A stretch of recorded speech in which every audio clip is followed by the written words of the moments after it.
A new set of sanctions are being imposed by the US Treasury on Hong Kong and the United Arab Emirates-based companies for violating the oil sanctions that have been put on Iran. Washington has accused these firms for helping to deliver and also to sell Iranian petroleum and petrochemical products in East Asia. The US Treasury Department has said that a network of people and entities used a web of Gulf-based front companies to facilitate the delivery and the sale of hundreds of millions of dollars in petroleum products from Iranian companies to East Asia. The Treasury has accused the Iranian petrochemical firms with front companies in the United Arab Emirates and China and also a Hong Kong-based company called the Tri-Alliance for dealings with Iran.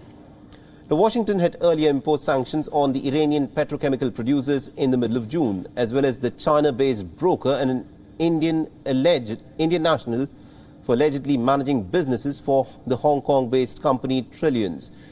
Now, the sanctions on these individuals and the entities mean that all of the target's properties and interests in the United States will be frozen, while the US-based companies and people have been barred from conducting any business dealings with them.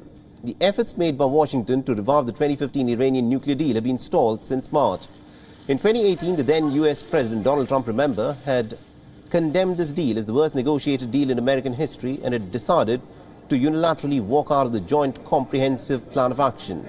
He also imposed crippling sanctions on Iran as a part of a strategy of maximum pressure.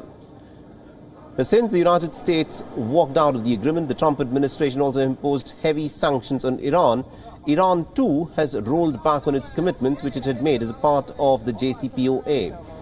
Moreover, the announcement made by the Treasury comes ahead of the US President Joe Biden's visit to Israel and Saudi Arabia, where the nuclear threat imposed by Iran will be one of the top agenda of their talks. Everyone.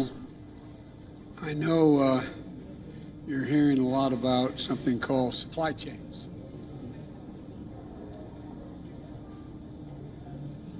WION is now available in your country. Download the app now and get all the news on the move.